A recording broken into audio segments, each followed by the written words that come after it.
Thirdly, and finally, I would like to spend some time talking about the new Pokemon of this generation, and this might not end up being that long because there's so few of them. So, yeah, let's get right to it. Now, as for the new Pokemon as a whole, me personally, there's nothing really among them that just screams, I'm gonna make it big and competitive really soon. But, on the other hand, there's nothing truly awful in this bunch either. At first, I would have thought that about Diggersby, and then I realised it got huge power, and apparently is a pretty perfect counter to Aegislash, so I'm probably going to be training up one of those, actually. But yeah, nothing seemingly too spectacular out of the new Pokemon, but nothing really bad either, which is actually kind of a nice compromise. Like, really, out of all of the Pokemon, all of them have decent stats in a way. Like, there's nothing truly you can just immediately peg as awful out of the new ones, really.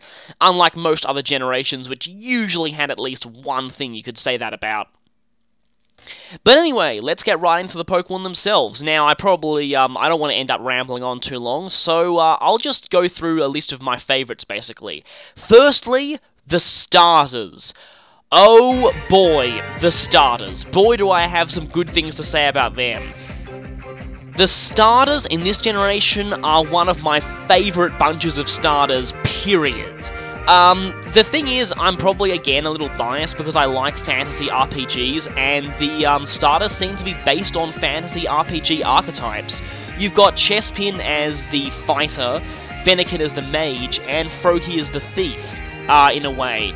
And it's interesting because it means that all three of them have their own unique playstyles, and that is kind of nice, because it again, gives you some, it really, adds to whichever starter you choose, really alters the feel of how you play. I'm sorry, I can't really just find out how to describe this, but I think it is pretty awesome. Now, just before I talk about the starters individually, I'd like to say something about the rumours surrounding them and how many of them were busted and confirmed.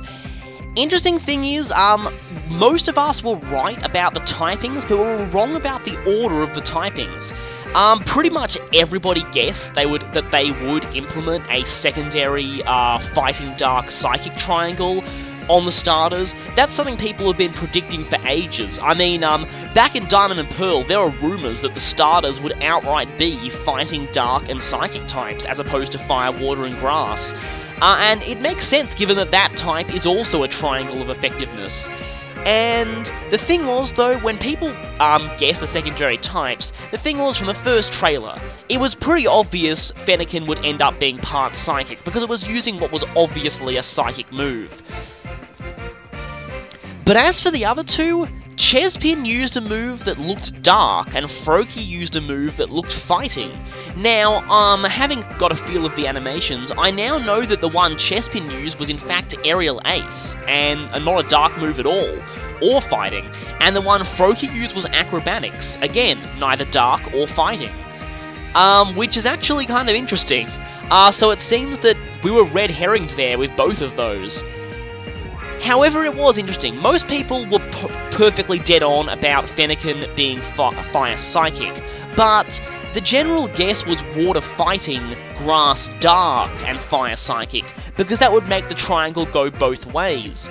And in fact, there was actually one of the rumours, the same guy who was pretty much dead on about everything involving the Fairy type, and a lot of other things.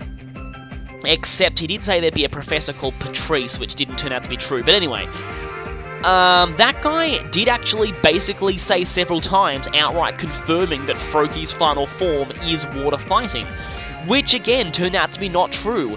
Now, ever since I heard that Froakie's final forms were most likely going to be ninjas and Chespin's were most likely going to be knights, I did think personally that Fighting and Dark would probably be better reversed. I mean, Dark is more fitting of a ninja, and Fighting is more fitting of a knight or warrior. So, I kind of saw that coming. But anyway, what we actually did get was ones that are kind of like doubling up on the weaknesses. So yeah, basically, Fennekin is ridiculously good against Chespin, and Chespin is ridiculously good against Froakie, and Froakie is ridiculously good against Fennekin. So interesting they've only reinforced the existing triangle rather than reversing it, which I guess is actually alright, because the balance of everything would kind of be shifted if you tried to reverse the triangle. I mean, suddenly the difficulty of the rival battles would be completely unproportional and things would get a bit weird. And also does mean that the three actually cover each other's weaknesses quite well, so that is actually quite nice too. Now, enough about that, let's actually talk about the starters individually. First, the Chespin line. The Chespin line has a bit of a weird story. When Chespin was first revealed, it was kind of like Oshawott, immediately the least popular of the three starters, well, most likely. I'm pretty sure that was the case. And then the middle forms were revealed, and Chespin took a serious plunge in popularity when everyone saw, Quilladin's official art, and admittedly, its official art does look pretty stupid.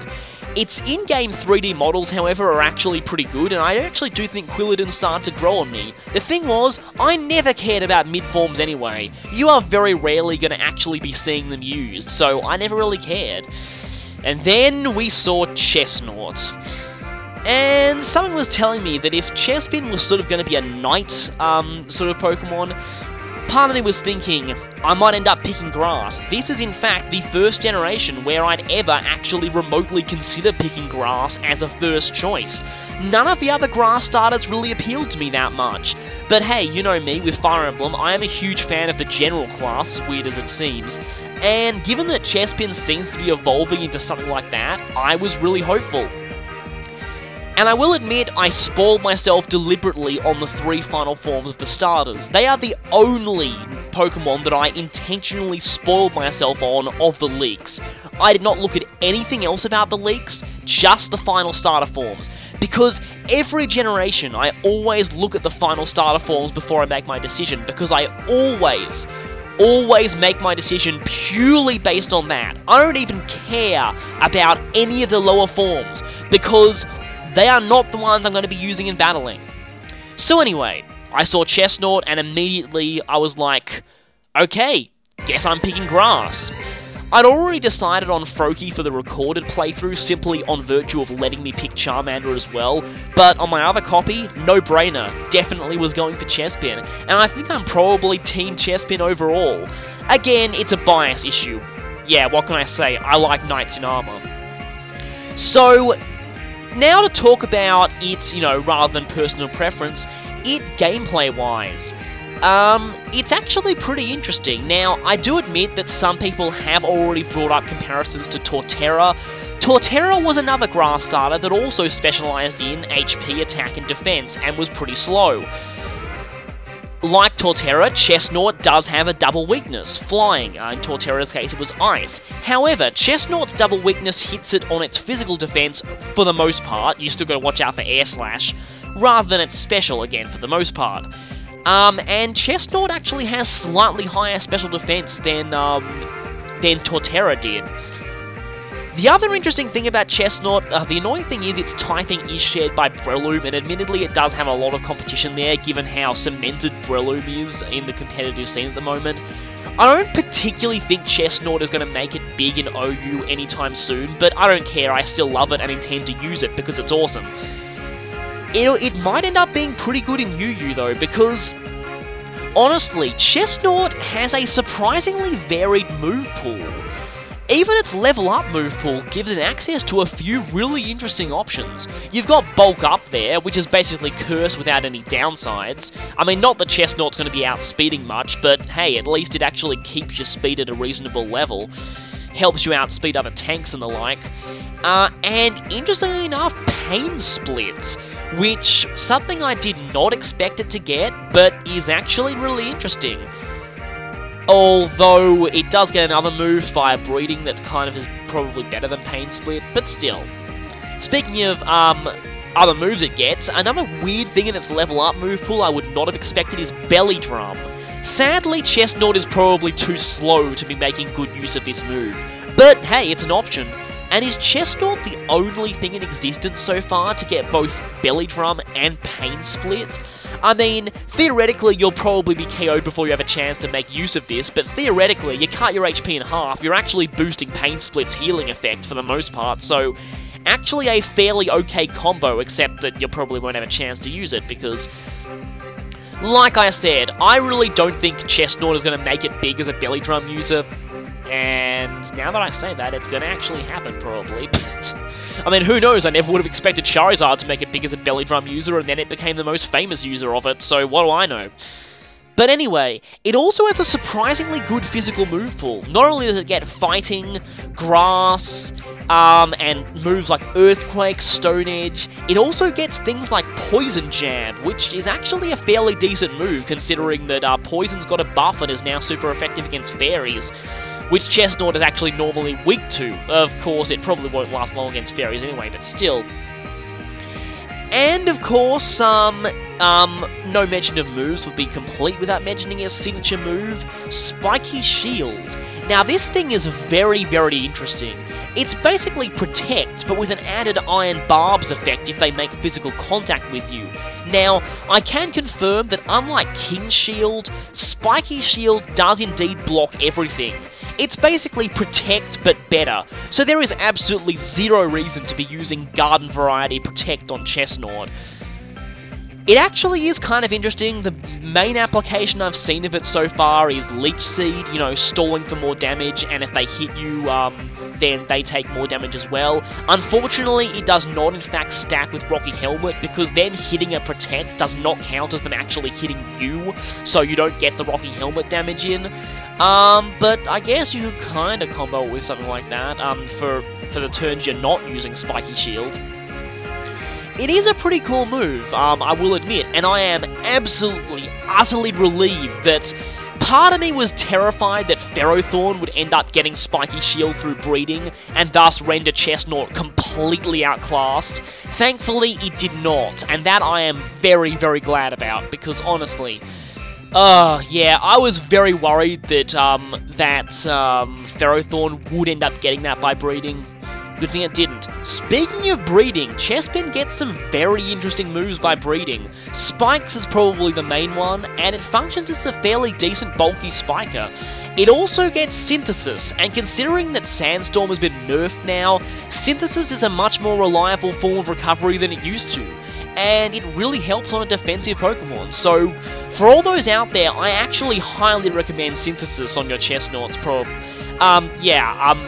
and the thing is, even though Tyranitar can kind of switch in and you know, get that weather up and lower your healing, Chestnut is very, very good at killing Tyranitar, so, that's kind of a bit of a deterrent. So, I think that's probably enough about Chestnut. Now on to the Fennekin line.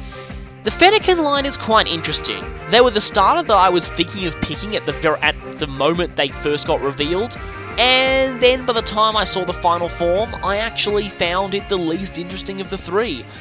And then I saw its actual battle animations and realised it still has the stick wand, and that is pretty cool.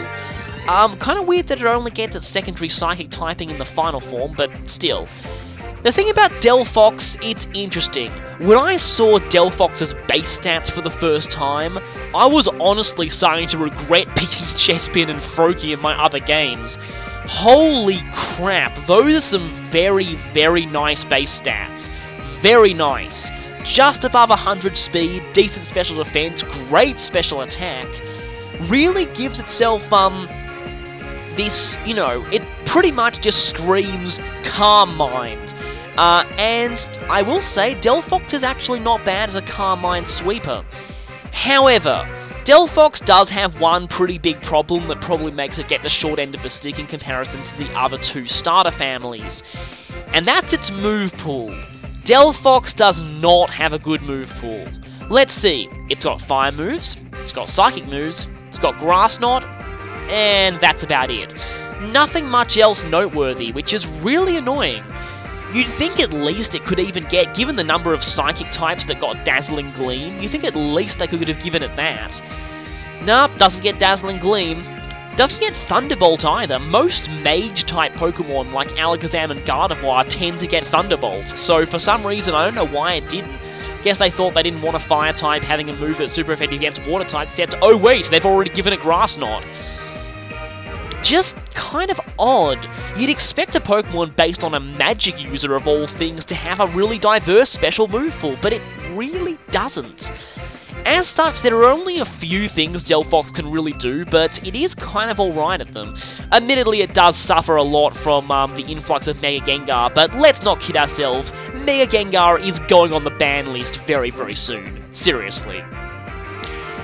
Anyway, yep. I think I found a relatively decent use of Delphox that's working for me alright at the moment. It is one of the few things it can do. Things that some people have said is that it has a surprisingly decent defensive move pool, like Mystical Fire would be really good on something with better defenses. Wish is also pretty good, but none of those really help it all that much. The main interesting thing of note in its egg moves is Hypnosis, which, it's unreliable, but hey, if it works, it could buy you some free Calm Minds. So with that, we come to probably the most hyped of the lot. Oh, wait a minute. Wow, I forgot to talk about Delphox's hidden ability, and I forgot to talk about Chespin's too.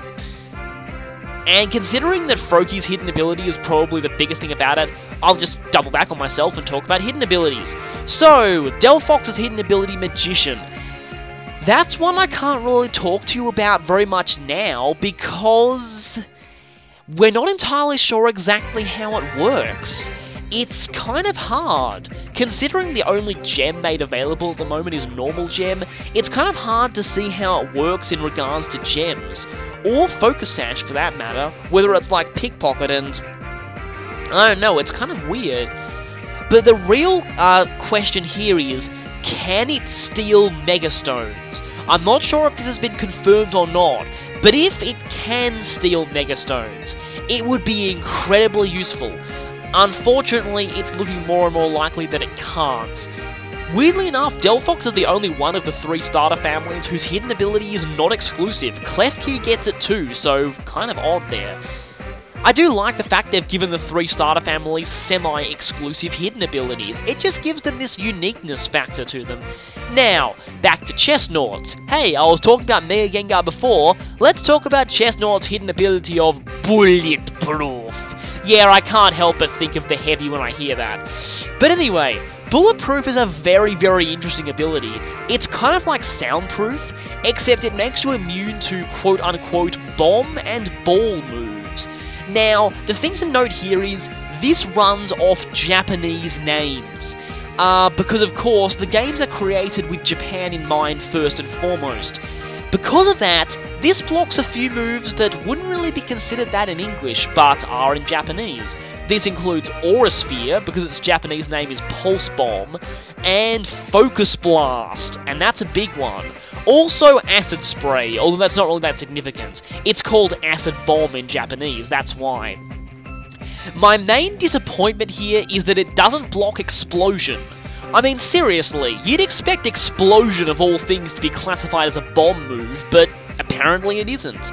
And Chestnut's Pokedex entry even alludes to it using its arms to block Bomb Blasts, so yeah, granted, Chestnut doesn't have that much problems with Explosion users anyway, so it's not really that big a deal, but still, an Explosion has been nerfed. But again, it would have been cool if it did block Self-Destruct and Explosion, if only from a flavor standpoint. But as for what it does block, the main ones of benefit are, well, not Seed Bomb because you already resist that. The main ones are Shadow Ball, Focus Blast, and Sludge Bomb. And of course Aura Sphere for those that get it. Now, Sludge Bomb, Chestnut would normally be weak to, so you'd probably think that's a pretty big deal. However, most things that have Sludge Bomb now actually have access to Sludge Wave, which will bypass it and actually be stronger than Sludge Bomb anyway. However, there is exactly one Pokemon that gets Sludge Bomb but not Sludge Wave. This is a Pokemon that also relies very heavily on Shadow Ball and Focus Blast. Yes folks, I am talking about Gengar. This ability seems tailor-made to troll the absolute crap out of Gengar, and considering it got a Mega Form this generation, it could not have come at a better time. Now, unfortunately though, Gengar does in fact learn Dazzling Gleam, which is super effective against Chestnut. which is really annoying, because otherwise Chestnut would ironically be a completely perfect counter to Mega Gengar. But, yeah, we'll have to wait and see just how popular Dazzling Gleam becomes on Gengar. I've seen it a lot in battle facilities in-game, but not that much online, so, yeah. And now that I've talked about that, let's go on to Froakie. Froakie is, again, probably the one that's been receiving the most hype. Greninja is very unique in the fact that it is the very first Water-type starter ever to actually be more of a fragile speedster mold. Most of the others were either tanks or slow attackers, rather than actual speedy Pokemon. In fact, I believe Greninja actually has the highest base speed out of any starter, period. So, very surprising for a water starter. It's got a pretty decent move pool, but that's not the main reason it's so interesting. No, that is its hidden ability, Protean. Probably one of the best abilities in the game. Protean turns you into the pure typing of whatever move that you use. I can't think of it, I just realised something. If a Protean user ever got their hands on Flying Press, would that turn them into a Fighting Flying? That's something that people might have to answer if they can somehow get Mimic onto Greninja or something, I don't know. Anyway though, basically whenever you use a move, you become purely that type. Now what this does mean is, you get Stab on everything. This is a pretty massive benefit, but it's not just an offensive one. It can be defensive too, and it works on non-damaging moves as well. The main interesting thing here is Spikes. Yes, Greninja does get Spikes, and what Spikes will do is turn you into a ground type. Guess what type that negates that you used to be weak to? Haha, electric types. Yep, that's all kinds of fun. You've also got a lot of other options as far as things go, and by using Hidden Power, you can effectively make Greninja any type you want. Well, actually, we don't even know if there is a Hidden Power Fairy at this point. Turning into a Fairy type to block Dragon moves would be pretty funny, but you do have Stab Ice Beam for that. One thing I will say though is, when you're using Protean Greninja, watch out for Protect, because your transformation occurs before the move is actually used, and even if the move is blocked by Protect or misses due to something else, you will remain as the move's type. So basically, using Protect, you can kind of troll a Protean user by... This is mainly relevant in double or triple battles, but let's say a Protean user goes for the Ice Beam on someone and they Protect. Greninja has now turned into Ice type, despite the fact that its attack failed. Say the Pokemon that used Protect, its partner now hits Greninja with a let's say, Fire move. It's now super effective. Greninja only served to make itself weak to something by using that Protean, and that's what you have to be careful of. If your opponent is smart enough, they can try and outplay Protean, so that's something you have to watch out for. Particularly things like Proteaning into an Ice type, because that makes you weak to a lot of forms of priority. You got Bullet Punch and you got Mach Punch. Watch out for that. Because if you do that, normally Greninja is fast enough to Protean itself out of a weak type before it gets hit. But watch out if you go into an Ice type, yep, you are weak to a lot of priority, and Greninja does not like priority at all. Speaking of priority, Greninja's signature move is Water Shuriken, a priority multi-hitting move. That would have been a lot better served on something with Skill Link. Yep, I'm not really seeing Greninja's signature move get that much use, considering that even if it hits twice, it's actually weaker than Aqua Jet, so, yeah, that is a little annoying, and even if it hits the maximum component of times, that is only 75 power, that is weaker than Waterfall, and given that it runs off Greninja's lower physical attack, I mean, Greninja's physical attack is perfectly usable, though it will be better once Flying Gem Acrobatics gets released. But anyway, so I don't really see Greninja's signature move getting that much use unless you're really desperate for something priority. But anyway, Greninja is so fast, the only use it has for priority is countering other priority. And Greninja usually is going to lose a priority war anyway, so you probably don't want to bother. Greninja, again, is the one star of this generation that's getting the most competitive buzz. To me, that makes me a little suspicious. If I'm experienced with competitive scenes, I know that anything that gets buzz early on will not end up living up to it later. But hey, I'm glad about that. That means when Greninja inevitably falls from use, I'm still going to be using it, and I can be considered original for that. So anyway, wow, that was a lot of time spent talking on the starters, wasn't it? I'll just be brief about some of the other Pokemon I find interesting in this generation. So, we have the Fletchling line next. Ah yes, how long I have waited for a early game bird that is finally an equal to the Staraptor line. Honestly, one of the most amazing early game birds ever. Fletchling, I don't really think it's quite as good as Staraptor, but it's pretty darn close. Its actual stats are a bit weird. It's got spectacular speed, but its attack is pretty average. However, that is compounded by the fact, well, not compounded, that is mitigated, the exact opposite actually, mitigated by the fact that it learns things like Swords Dance and, weirdly enough, Bulk Up. No idea why it learns Bulk Up, but I'll take it. But anyway, the main benefit to Talonflame is of course its unique hidden ability, Gale Winds. This makes all flying type moves count as priority. Now, this is actually interesting in a number of ways. It works in both an offensive and a support capability, and Talonflame is in fact surprisingly versatile in what it can do. In the support front, it gets priority Tailwind. It also has priority Roost, so it can heal off the damage it takes, and things like that. It also, although I don't know if I actually can get this, I actually just need to look this up, because Defog is an earlier generation HM, and, does it get Defog at all? Because priority Defog would be so good with the buffs to Defog. Not entirely sure it does, but hey, it's a thought at least. On the offensive department, Talonflame, of course, gets priority Brave Bird. Yep, 120 base power priority move, and coming off something that already has 126 base speed, yep, you are going to be going first with a 120 power stab move that may or may not be backed by Swords Dance more often than not. That is a scary prospect that more than makes up for Talonflame's reasonably low attack stats. However, from experience, I have found that Talonflames that do this tend to not last very long at all. That massive damage really takes a toll on your HP with the recoil, especially if you also have Life Orb, so gotta watch that. Yeah, watch your HP, because even if you do get those Swords Dances up, Talonflame is not going to be sweeping a whole team anytime soon, not because it's not capable of it, but because it'll KO itself before it has a chance to do so. But yeah, Talonflame in fact has, I think, the single strongest priority move in existence. Yes, even stronger than Extreme Speed Arceus. And that is actually pretty awesome. So, that's enough on Talonflame.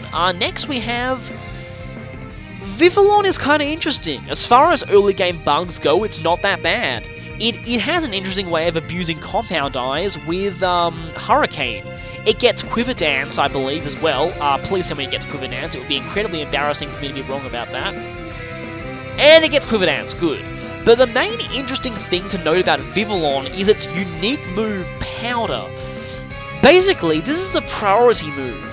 It targets one enemy, and just to note this, grass types are immune, but that's probably not going to actually really do much to them. Considering what it needs to work, if that enemy attempts to use a fire move that turn, the powder explodes in their face, and they lose their turn and take damage instead. A very, very unique and interesting move concept that really has some interesting potential on it. Now, something I thought was interesting, Sunny Day is a fire move. Does Sunny Day trigger powder? That's actually kind of an interesting thing to think about.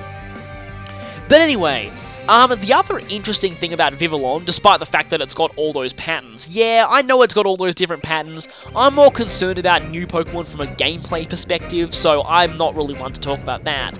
But the other thing I find interesting about Vivillon is it is currently the only fully evolved Pokemon capable of getting Friend Guard. See, previously, Friend Guard was a bit of a weird ability. It was really good in theory, but the only Pokemon that got it were like pathetic unevolved Pokemon, so it was almost totally useless in practice. Vivillon is the first Pokemon ever that is fully evolved that gets Friend Guard, so hey, might see some use in double and triple battles. As for some others that I'm finding kind of interesting, well, you've got Floorgears. Now, the main thing about Floorgears that I find a little annoying is that it's not Fairy Grass. It learns a whole bunch of moves and even has an ability that is meant to benefit Grass types, and yet it is not part Grass itself. It is described as the garden Pokemon. It has flowers in its hair, it has blades of grass on its own body, and yet it is not part Grass. That is incredibly odd to me. Anyway, Floorgears is kind of interesting in that it's got massive special defense and is kind of a bit of a one-trick pony in that regard, or should I say one-trick fairy. It does have some interesting options, and a lot of it is geared more towards support in double and triple battles than it is in singles, so my guess is it'll be seeing more use there. Pancham and Pangoro had the interesting signature move of parting shots, which they are the only things to get. I'm really surprised that nothing else got that through breeding, but I hope I don't speak too soon there actually, because we still haven't quite figured out the full breeding list, considering that there are a lot of Pokemon we don't have access to yet until Bank comes out. But anyway, they are double weak to Fairy, and they're kind of a little bland when you don't consider a parting shot into effect, but hey, I guess it'd be alright in Trickroom. Furfrou is very interesting. Despite the fact that it has technically low-ish physical defense, its fur coat ability is pretty interesting, halving the damage it takes from all physical moves. And given that it already has base 90 special defense, I'm seeing an interesting candidate for the Assault Vest here. Could be interesting. Then we come to Esper. It watches you. Okay, not enough of that. You know what, I actually honestly do not get the fuss about Esper, really. Then again, I'm not into creepypasta in the slightest, so yeah. Anyway, Meowstic is interesting, but the male form is probably the one that will see the most use, and I've already seen a lot of use on male Meowstic, because of, yeah, Prankster. Gets a lot of interesting moves it can abuse with Prankster and is quite a nice support Pokemon. So, I've even watched a battle where both sides led with a Prankster Meowstic that both did the exact same thing, thunder waving their opponent and setting up dual screens. So, that was kind of amusing. Next we have, one that you've probably been waiting for me to talk about, the Honedge line. Yeah, you've probably been waiting for this one. One of probably the most hyped lines currently out of the new Pokemon, and maybe a little overhyped for the wrong reasons. Now, the interesting thing about this that I'll say is that Doublade is actually quite good in and of itself. It's got 150 base defense, and even though its special defense is pathetic, Eviolite Doublade is not a bad choice. In fact, I've heard people who say that just for simply getting through the main story, Eviolite Doublade might be better than Aegislash. So, interesting. But of course, Aegislash is the one we really want to talk about here.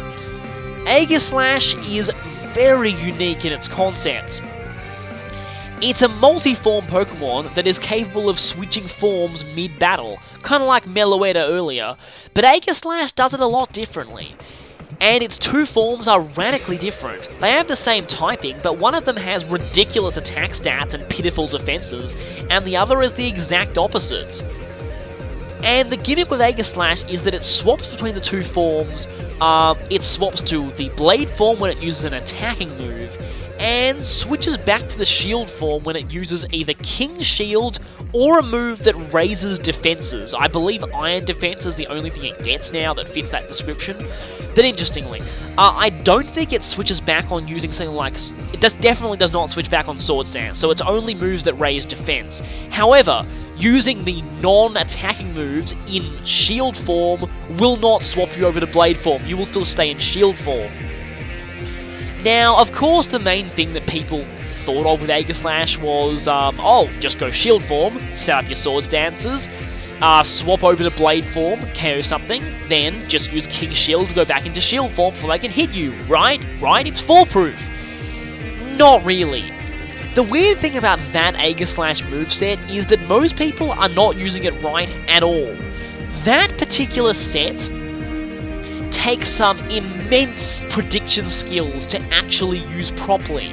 In fact, I've heard it said that Swords Dance, King's Shield, Aegislash actually takes more prediction skills to use than a choice item does. And yeah, most people have no idea how to use Aegislash right, and that's kind of sad. The other thing most people don't realise is, Aegislash can do more than just that set. Its special attack is still perfectly usable, and it can work off special moves quite decently. And most people also simply think that Shadow Sneak is the only way they can account for its low speed. This mentality is actually not going to get you anywhere. Let me just share an anecdote. My Chestnut that I trained up for my EV Train team, my Chestnut happened to survive a +6 Swords Dance critical hit Shadow Sneak. Yep. My opponent, funnily enough, rage quitted after seeing that. I'm so annoyed I couldn't record that battle because, again, rage quit meant I couldn't save the replay, but that was pretty amusing. But yeah, even at +6, Shadow Sneak is so weak it's still perfectly survivable, so if you rely on just that for your damage dealing, you might find yourself disappointed. There are other ways to get around its speed, most notably Autotomize, but also Trickroom, and I am really seeing this shining in Trickroom and Double Battle teams, especially in combination with Mat Block on Greninja or something. Mat Block on the turn it goes into Blade form, so you protect it from damage while it's vulnerable. It is pretty cool, I will say. So yeah, Aegislash, really interesting. Most people have no clue how to use it properly, so yeah. And next, I guess the next thing I'll be talking about is Malamar. Malamar is the epitome of weird. Now, I like to think that a whole lot of games, like a lot of fighting games, have the obligatory weird guy. You know the one. There's that character who's part of the roster whose moveset and general strategy is just plain bizarre, and they generally beat opponents by the opponent being so confused they have no idea how to deal with them. Voldo from Soul Calibur is a typical example. So anyway, Malamar, I believe, is the closest thing Pokemon has to a character like this, the obligatory weird guy. Again, Malamar is just plain bizarre. Its actual stats are quite low, but its whole basis is on using its very unique move pool to defeat its opponents by underhanded tactics that don't rely on its stats at all, or at the very least, make it so that its original stats are a non-issue. Now, of course, the ability you really want here is Contrary.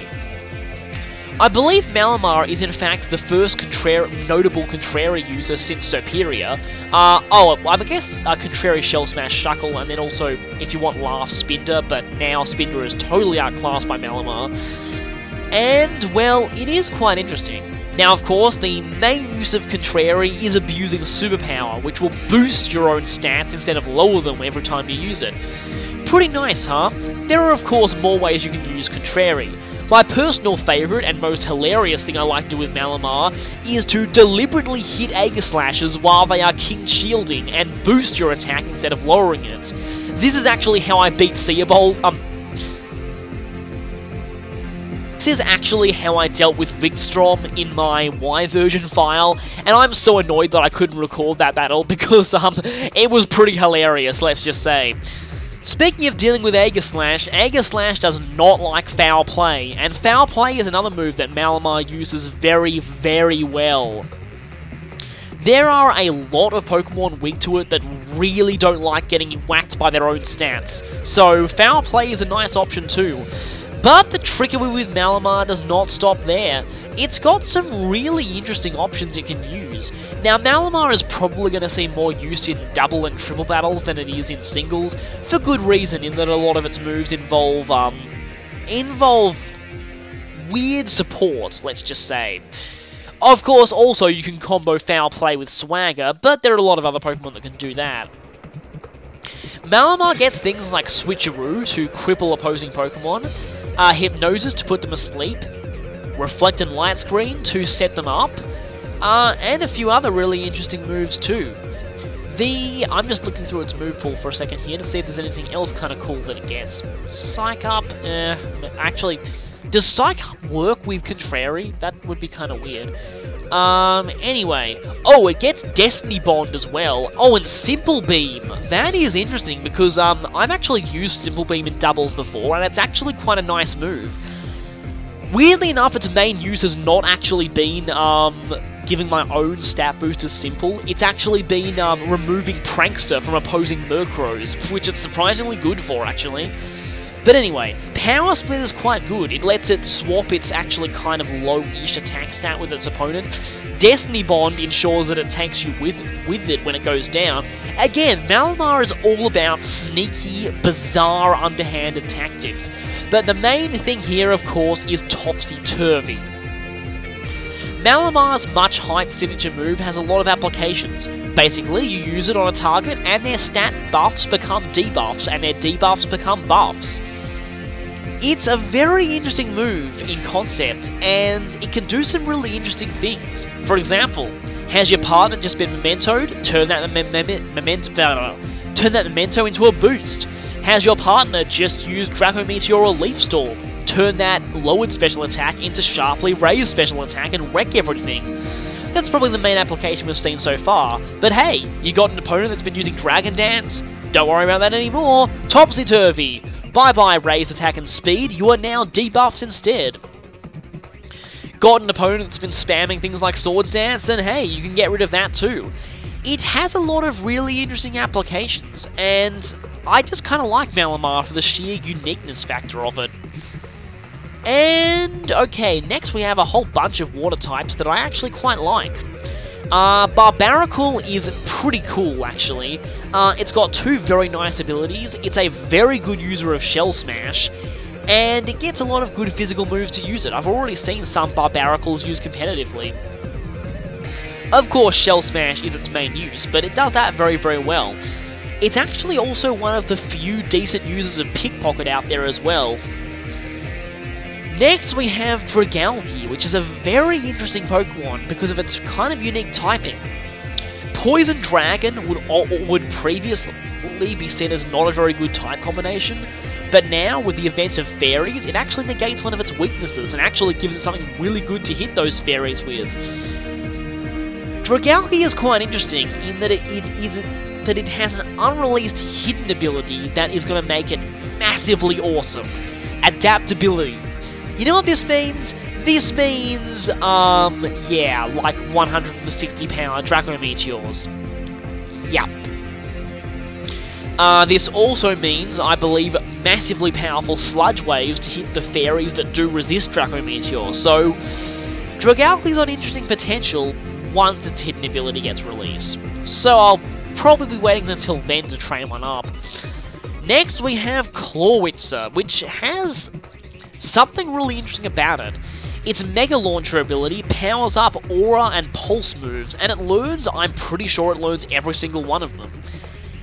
It's actually kind of cool like that. Dark Pulse and Aura Sphere together have really good coverage, and it can actually use Water Pulse to decent effect as well.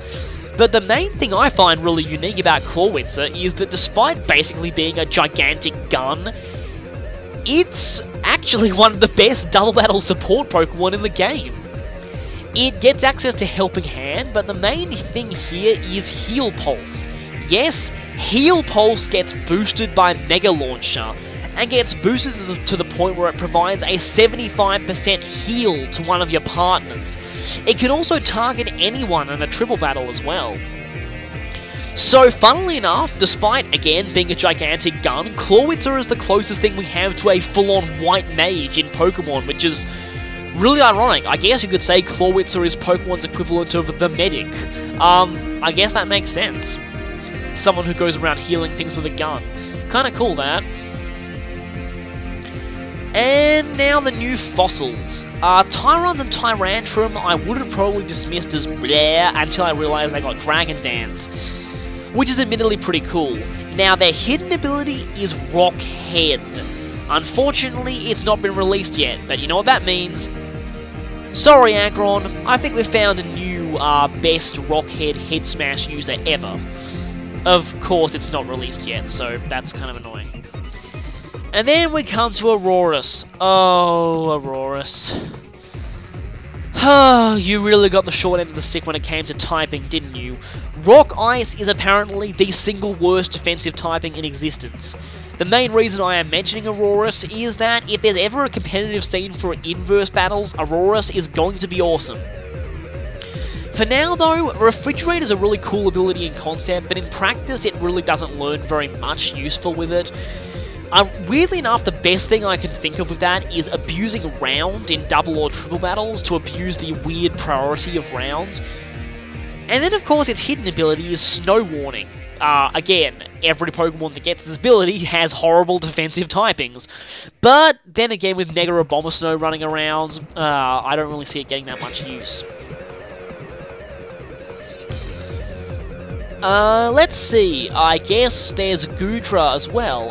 Of course I have to mention Goomy. For some reason, again, I don't see what the fandom sees in Goomy, I really don't. Again, I am, personality-wise, inclined to kind of be turned off by things if they're too popular. But anyway, its final form Goodra is really interesting. As far as pseudo-legendaries go, it's actually quite unique. It's more of a defensive Pokemon, and it's got kind of weak physical defense, but it's got decent stats otherwise. I've been seeing a good bunch of different Goodra sets, and people have kind of been figuring out what it could do. The main one I've seen is Infestation Toxic, to lock the opponent in and force them to constantly take toxic damage. Pretty useful, that. It's got some pretty cool abilities too. Sap Sipper helps its attack stat and gives it an extra immunity. Hydration lets it use Rest for guaranteed full healing in Rain. Shame Rain's been nerfed, but hey, Rain desperately needed the nerf, so I'm not complaining. And Gooey is the one that I'm really interested in. Basically, every time something makes physical contact, their speed goes down. Very, very nice. In fact, that could really screw some things up. Then next we have, well, Clefkey is actually pretty cool. Its stats aren't that great, but like Malamar, it can do things that don't really require stats. Using Prankster to set up things like screens, Thunderwave, spikes. Pretty nice overall, and it's got a pretty cool type combination too. Then we have the Halloween tree Pokemon, the Ghost Grass types. They're actually seeing some use. Trevenant is being pretty cool. It's become one of the most oftenly used Trick Room setup Pokemon now, but the main reason Trevenant is getting so hyped is due to Harvest. It may well be one of the single best Harvest users in the game, simply because, well, it can do two things with Harvest, and both of them are incredibly trollish. The first is infinite Chesto resting. Oh boy, that is frustrating to go up against. The second is perhaps just as, if not even more frustrating to go up against. Infinite Citrus Berries combined with Subseeding. Yep, that is kind of annoying too. Yeah. It's also got a decent move pool, and has access to the unique Forest's Curse, which haven't seen many applications of that, but it could be useful on a gimmick team with Floorgears making use of, things like...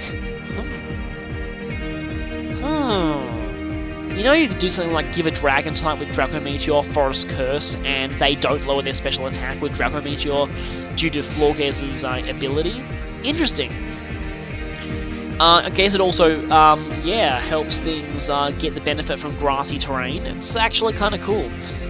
And then we have Gourgeist, which is really interesting in the fact that it has different base stats based on what size you find it at, which is really cool. I kind of like that.